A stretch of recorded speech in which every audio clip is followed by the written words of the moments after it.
Humans? Insane don't even cover the half of it, grunted Boron, his voice strained from yelling battle cries over explosions for decades. They're a bunch of suicidal lunatics, and they'll drag you right down with them if you let your guard down. The Zorgon Empire had smashed through the Klingon defenses at Gault Prime like an asteroid through a bubble. The ruthless insectoids conquered the planet's surface in mere hours, leaving mountains of Klingon corpses in their wake. Boron had led a desperate final charge with his battalion, only to be driven back to a few heavily fortified positions. He'd called the Klingon High Council, demanding either immediate reinforcements or an emergency evacuation. But High Command made it clear neither were coming. Gault Prime would be the Klingons' last stand against the Zorgons. But then a miracle happened, or maybe a curse, depending on your perspective. A single human frigate dropped out of warp right into low orbit, diving nose first into the fray like a meteor. It was an old, battered ship, more scars than hull. Boron had scoffed at first, thinking the humans had just committed suicide. But then he saw the Marines deploy from drop pods. A few hundred humans storming headfirst into an entire Zorgon legion. Boron's tricorder identified the human in front, his armor painted with a crude shark face. Sergeant Benjamin Collins. That's when Boron learned that human insanity was the best weapon to have on your side. Katarg's eyes widened as he listened to Boron's account of the human ship's audacious attack. One frigate against an entire Zorgon fleet, that's suicide. Boron chuckled darkly, the sound like gravel in his throat. That's what any sane species would think, but the humans, they don't play by the same rules as the rest of us. He leaned forward, his gaze intense. I watched it all unfold from the surface. The Defiance, a tiny silver speck against the void, charging headlong into the Zorgon formation. Their hull was already scorched and pitted from a dozen battles, but they didn't even hesitate. Katarg shook his head in disbelief. How could they hope to survive against such odds? That's the thing about humans, Boron said. They don't think about survival. They think about winning, and their captain, Benjamin Collins, he's the craziest of them all. It was like watching a pack of wolves take down a herd of elephants, Boron said, a note of grudging admiration in his voice. The Zorgons had the advantage in size and firepower, but the humans, they had something else, a kind of fearlessness that bordered on madness. Katarg frowned. But the Zorgons are masters of psychological warfare. Surely they tried to break the human spirit. Boron nodded grimly. Oh, they tried. They broadcast images of human prisoners being tortured, threatened to glass Earth from orbit, if the Defiance didn't surrender. He paused, a wry smile tugging at his lips. But Collins? He just laughed. The bastard actually laughed. Then he sent a message back to the Zorgon flagship, promising to personally rip out the spine of every bug on board. Katarg's jaw dropped. He said that to the Zorgons? Yep. And the crazy thing is, I think he meant it. There's something about humans, Katarg, something that makes them keep fighting no matter the odds. It's like they don't know how to quit. Katarg's eyes widened in shock. He said that? Directly to the Zorgon commander's face over comms? Boron let out a gravelly chuckle, his lips twisting into a wry grin. Oh, it gets even better, Katarg. Collins' Defiance sent the Zorgons into an absolute rage. They launched a full-scale assault on the Defiance, throwing everything in their arsenal at that little frigate. We're talking plasma torpedoes, ion cannons, even a couple of antimatter warheads. He shook his head, his eyes distant as he recalled the memory. By all rights, that ship should have been blown to smithereens, but somehow, impossibly, the Defiance held together. Its shields took the brunt of the onslaught, absorbing blow after blow. The hull was scorched and battered, but it refused to break. Leaning forward, Boron lowered his voice, his tone intense. And then, just when it looked like the Zorgons were about to overwhelm them, Collins pulled a maneuver that still sends chills down my spine. He ordered his crew to divert every scrap of power to the engines and weapons, left the shields completely undefended. Katarg's jaw dropped, his eyes wide with disbelief. Wait, he did what? But that's... Suicide? Yeah, that's what the Zorgons thought too. They sensed weakness and closed in for the kill, ready to tear the Defiance apart. Boron's gaze hardened. But at the last possible second, Collins fired a volley of quantum torpedoes aimed straight at the heart of the Zorgon fleet. And at the same time, he detonated a bunch of plasma charges that the Defiance had planted in the asteroids around the battlefield. Katarg sat back, stunned. He used his own ship as bait, lured the Zorgons in close. Boron nodded solemnly. The explosions ripped through the Zorgon ships like they were made of paper. The ones that survived were thrown into complete chaos, scattered and disoriented. And the Defiance... He let out a low whistle. That crazy little ship, its hull glowing white-hot from the strain, flew right through the middle of the blast zone, firing every weapon it had left. Katarg stared at Boron in disbelief, his eyes wide with shock. Reinforcements? What reinforcements? The Defiance was alone out there, cut off from any support. Who could Collins possibly call for help? Boron leaned back in his chair, a knowing smirk on his face. That's the thing about humans, Katarg. They never fight alone. Even when they're outnumbered, outgunned, and out of options, they always find a way to stand together. He took another swig of blood wine, savoring the burn as it slid down his throat. Collins knew that the Defiance couldn't win this fight on its own, so he sent out a distress call on every frequency he could, hoping that someone, anyone, would hear it and come to their aid. Katarg frowned, skeptical. But who would be crazy enough to answer a call like that? To willingly fly into a battle against the Zorgons, knowing the odds they faced? Boron chuckled, a low rumbling sound that seemed to come from deep within his chest. Who else? More humans? He leaned forward, his eyes glinting with a mix of admiration and disbelief. You see, Katarg, the thing about humans is that they never leave one of their own behind. When Collins sent out that distress call, every human ship in the sector heard it. And every single one of them changed course and headed straight for Gort Prime, ready to fight and die alongside their comrades. Katarg's jaw dropped, his mind reeling at the implications. But that's insane. They had to know it was a suicide mission. Why would they willingly throw their lives away like that? Boron shook his head, a wry smile on his lips. That's the thing about humans, Katarg. They don't see it as throwing their lives away. They see it as standing up for what they believe in, as fighting for something bigger than themselves. And when one of their own is in trouble, they'll move heaven and earth to save them. He leaned back in his chair, his gaze distant as he remembered the events of that fateful day. I'll never forget the sight of it, Katarg. A dozen human ships dropping out of warp right into the middle of the battle. They came from every direction, guns blazing, engines screaming. Katarg leaned forward, his brow furrowed. But how did Collins know the Klingons would come? We're not exactly known for our predictability. That's the thing, Boron said, tapping his finger on the table for emphasis. Collins didn't know for sure, but he understood something fundamental about Klingons, our sense of honor. He knew that if he could make it seem like the Klingons were backing down from a fight, we'd have no choice but to prove him wrong. Katarg nodded slowly, a grudging respect in his eyes. He used our own nature against us. Exactly, and it worked perfectly. The Klingon ships came roaring into the battle, all weapons firing. They tore into the Zorgon fleet like a pack of wild targs, catching them completely off guard. Boron's gaze grew distant, as if he were reliving the memory. I'll never forget the sight of it. The Defiance, battered but unbroken, leading the charge, with a swarm of Klingon ships right behind it. The Zorgons never stood a chance. He shook his head, a wry smile on his lips. And the craziest part? After the battle, Collins invited the Klingon commander onto the Defiance for a drink. Can you imagine? A human sharing blood wine with a Klingon on a ship that was still smoking from the battle. Katarg's eyes widened. He did what? That's insane? Yeah, but that's the thing about humans, especially ones like Collins.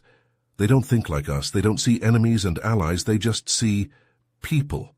People they can work with, fight alongside, even befriend. Boron leaned back in his chair, his expression thoughtful. I think that's what makes them so dangerous in the end. It's not their technology or their tactics. It's their ability to forge connections, to bring others together, in ways no one else would even consider. Katag shook his head in amazement. I still can't believe it. A single human ship standing against the might of the Zorgan Empire, and winning. Boron leaned back in his chair, a satisfied smile on his face. Believe it, Katag, I was there. I saw it with my own eyes. He took another swig of blood wine before continuing. The Defiance and the Klingon ships, they fought as one. It was like they'd been training together for years. The humans with their speed and creativity, and the Klingons with their raw power and ferocity, they complemented each other perfectly. Katag nodded slowly, trying to picture the scene in his mind. And the Zorgons, how did they react to this alliance? Boron's smile turned predatory. They didn't know what hit them. They'd been so focused on the Defiance, so sure of their own superiority, that they never saw the Klingons coming. And when they did... He chuckled darkly. Let's just say they learned the hard way what happens when you underestimate humans and Klingons alike. Katag leaned forward, his eyes gleaming with interest.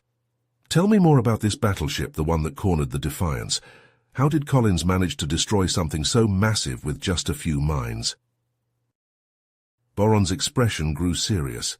It was a risky move, Katag. One wrong twitch of the controls and the Defiance would have been smashed to bits against the battleship's hull. But Collins, he flew that ship like it was an extension of his own body. He closed his eyes, remembering. The Zorgan ship loomed over the Defiance like a mountain, its weapons glowing as they prepared to fire. But Collins didn't hesitate. He punched the engines to full power and aimed straight for the battleship's midsection, where their scans had shown a weak point in the hull plating. Boron shook his head. That's what the Zorgons thought too. They poured all their fire into the Defiance's nose, trying to destroy it before it could make contact. But at the last second, just as it seemed the frigate would be torn apart by the onslaught, Collins threw the ship into a steep climb, skimming along the battleship's hull with barely a hand's breadth to spare. He mimed the motion with his hand, his eyes distant. As the Defiance passed over the weak point, it released a cloud of magnetic mines, dozens of them, each one locking onto the battleship's hull like a blood-sucking insect. And then, as the Defiance pulled away, engines straining with the effort, Boron slammed his fist on the table, making Katag jump. The mines detonated all at once, ripping through the weakened hull plating like it was paper. The battleship, it just came apart, split into a dozen pieces by the force of the explosions. One moment it was there, a behemoth of a ship, and the next... He spread his hands wide. Nothing but debris scattered across the void. Katag leaned back in his chair, his eyes wide with disbelief. He sacrificed his own ship? Just like that? Boron nodded, a grim smile on his face. That's the thing about humans, Katag. They're willing to do whatever it takes to win, even if it means losing everything they have. He took another swig of blood wine, savoring the burn as it slid down his throat. Collins knew that the Defiance was done for. Its hull was breached in a dozen places, its weapons were spent, and its engines were barely holding together. But he also knew that as long as it was still in one piece, it was a threat to the Zorgons. Katag shook his head, trying to wrap his mind around the concept. So he turned his own ship into a bomb? Exactly. He ordered his crew to evacuate to the Klingon ships, then he set the Defiance's warp core to overload. And then, just to make sure the Zorgons took the bait, he broadcast a message on all frequencies, telling them that the Defiance was crippled and helpless. Boron chuckled darkly. You should have seen them, Katag. The Zorgons swarmed towards the Defiance like a pack of hungry targs, their ships closing in from all sides. They thought they had an easy kill, a chance to take out the ship that had caused them so much trouble. He leaned forward, his eyes glinting with a fierce light. But Collins had one last surprise in store for them. Just as the Zorgons were about to open fire, the Defiance's warp core exploded. The blast was so powerful that it tore through the Zorgan ships like they were made of paper, destroying dozens of them in an instant. Katag's jaw dropped. And the Defiance, was it? Vaporized, Boron said, his voice flat. Along with every Zorgan ship within 100 kilometers, the ones that survived were scattered and disoriented, easy prey for the Klingon fleet. He leaned back in his chair, his expression a mix of admiration and disbelief.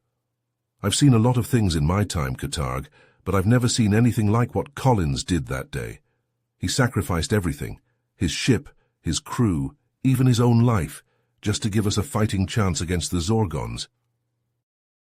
Katarg's eyes widened, his mouth hanging open in disbelief. They evacuated. The humans actually abandoned their ship." Boron nodded, a wry smile tugging at his lips. "I know it's hard to believe. When I saw those escape pods jettisoning from the Defiance, I thought for sure it was some kind of trick. But no, the humans had actually left their ship behind, right in the middle of the battle." He leaned back in his chair, swirling the blood wine in his glass. "You should have seen the looks on the Klingons' faces when they realized what had happened. They were stunned, just like you are now. The idea of abandoning a ship, of leaving it to be destroyed, it's unthinkable to us." Katarg nodded slowly, his brow furrowed. "It goes against everything we believe in. A warrior's ship is his life, his honor. To leave it behind is to admit defeat, to show weakness." Boron chuckled softly. "And that's exactly what the Zorgons thought too. They saw those escape pods and assumed the humans had given up, that they were running away like cowards. But they couldn't have been more wrong." He leaned forward, his eyes glinting with a fierce light. "You see, Katarg, the humans didn't abandon their ship out of fear or desperation. They did it because they knew it was the only way to win. They sacrificed the Defiance, their own vessel, to deliver a killing blow to the Zorgons." Katarg's eyes widened in understanding. The warp core overload, it was a trap. They lured the Zorgons in close, and then— "Boom," Boron said, mimicking an explosion with his hands. The Defiance went up like a supernova, taking dozens of Zorgon ships with it, and the ones that survived were in complete disarray, easy targets for the Klingon fleet. He shook his head, a hint of admiration in his voice. "It was a brilliant move, Katarg. Bold, daring, and completely unexpected. The kind of thing only a human would think of." Katarg sat back in his chair, his mind reeling. "And the crew, Collins and the others, they all survived?" Boron nodded. "Most of them, yes. The Klingon ships picked up the escape pods after the battle was over. And let me tell you, those humans were something else. Battered, bruised, and exhausted, but still grinning like mad, still high on the rush of victory." He chuckled softly. "The Klingon High Council even offered Collins a place in our fleet, you know. They were so impressed by what he'd done, they wanted him to join us as a warrior." Katarg's eyebrows shot up in surprise. "A human? In the Klingon Defense Force? That's—" "Unprecedented, I know," Boron said, nodding. "But Collins turned them down. Said he appreciated the offer, but he had other battles to fight, other impossible odds to overcome." He took a long swig of his blood wine, his eyes distant. "And you know what? I believe him. If there's one thing I've learned about humans, it's that they never stop fighting. They never give up, even when the whole universe is against them." Katarg leaned back in his chair, shaking his head slowly. It's hard to fathom, Boron. A human turning down a place in the Klingon Defense Force? That's the kind of honor most warriors would give their right arm for." Katarg leaned forward, his brow furrowed. "But still, to turn his back on such an offer—" "But that's not the end of the story," Boron said, lowering his voice conspiratorially. "You see, I heard a little rumor about what happened to Collins after the Battle of Gault Prime. Something interesting." Boron glanced around the bar, as if checking for prying ears. Satisfied that no one was eavesdropping, he leaned in close. "Well, word is, the High Council was so impressed with what Collins and his crew accomplished, they decided to give them a little gift." "Her ship," Boron said, a smile tugging at his lips. "But not just any ship, a prototype, something the Klingons had managed to capture from the Zorgons. Apparently it was loaded with all kinds of advanced tech, the kind of stuff that could give a crew a real edge out there in the black." Katarg frowned. "That's generous, but I don't understand. What's so special about this ship?" Boron's smile widened. But here's the kicker. They say the Council gave Collins and his crew a mission. They were to take this ship, this marvel of engineering, and head out into the uncharted regions, to explore strange new worlds, seek out new life and new civilizations, to boldly go, as the humans say, where no one has gone before. Katag sat back, processing this. That doesn't sound so unusual. Many of our warriors are sent on such missions to expand the reach of the Empire. True, Boron conceded, nodding. But here's the thing, Katag. They say Collins and his crew never came back. A heavy silence fell over the table. Katag's eyes were wide, his mouth slightly agape. They never returned. Boron shook his head solemnly. Not a peep. They flew off into the great unknown and no one's heard from them since. It's like they just vanished. Katag leaned forward, his voice hushed. What do you think happened to them? Do you think they were lost? Boron shrugged, his expression enigmatic. Who can say? There's a lot of theories floating around. Some say they flew too close to a black hole, got sucked in. Others think they might have run afoul of some hostile species out there, gotten themselves captured, or worse. He paused, letting the weight of his words sink in. But you know what I think? I think maybe, just maybe, they found something out there. Something incredible. Something that changed everything. And maybe, whatever it was, they knew they couldn't risk bringing it back. Maybe they knew that the only way to keep it safe was to disappear. Katag sat back, his mind reeling. The thought of it, of a crew willingly flying off into the void, never to be seen again. It was almost too much to comprehend. But why? Why would they do that? Boron leaned back, a wistful look in his eye. Because that's who they are, Katag. That's the thing about humans. They're explorers, pioneers. They're not content to just sit back and accept the world as it is. They have to push, to discover, to understand, even if it means leaving everything they know behind. Boron grinned, raising his glass in a toast. That they are, my friend, that they are. Katag sat back in his chair, his mind reeling from the implications of Boron's words. He stared into his half-empty glass of blood wine, watching the crimson liquid swirl as he tilted the glass. I can't wrap my head around it, Katag muttered, more to himself than to Boron. The humans, a threat to the Klingon Empire, it seemed unthinkable. Boron leaned forward, his elbows resting on the table, his eyes intense. That's the problem, Katag. We've spent so long thinking of the humans as inferior, as beneath our notice, that we've blinded ourselves to their true potential. Katag looked up, meeting Boron's gaze. But the Battle of Gault Prime, that we fought alongside them, surely that counts for something. Boron sighed, a heavy, weary sound. In the moment, perhaps, but alliances forged in the heat of battle are often fleeting.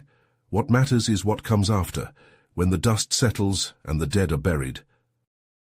Katag frowned, his brow furrowing. You really think the humans would turn on us, after everything we've been through? I think, Boron said slowly, carefully, that the humans are driven by their own agendas, their own goals, and if those goals ever come into conflict with ours, well, we've seen what they're capable of. Katag shook his head as if trying to dislodge the troubling thoughts.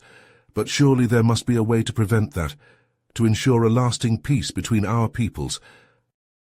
Boron leaned back in his chair, a wry smile tugging at his lips. Perhaps, but it would require a level of understanding, of empathy, that I fear our people may not be capable of. We are warriors, Katag. We respect strength, honor, glory in battle. But the humans, they are something else entirely. Katag nodded slowly, a glimmer of understanding dawning in his eyes. They fight for different reasons, for ideals, for beliefs, for... He trailed off, searching for the right word. For each other, Boron finished, his voice soft. They fight for their comrades, their friends, their families. They fight because they believe in something greater than themselves. And that, Katag, is what makes them so dangerous. Because how do you defeat an enemy who is willing to sacrifice everything for what they believe in? Katag was silent for a long moment, his gaze distant. When he finally spoke, his voice was heavy with a new understanding. You can't. You can only hope to understand them. to find common ground, before it's too late." Boron nodded, a grim smile on his face. "And therein lies the challenge, Katag, because for all our strength, for all our pride, I fear that understanding may be the one battle we are not equipped to win." You have reached the end of the story. If you enjoyed this story and want to support us, please leave a like and subscribe to our channel, and for every comment that says 88, I will heart every single one of them. Thank you for your time.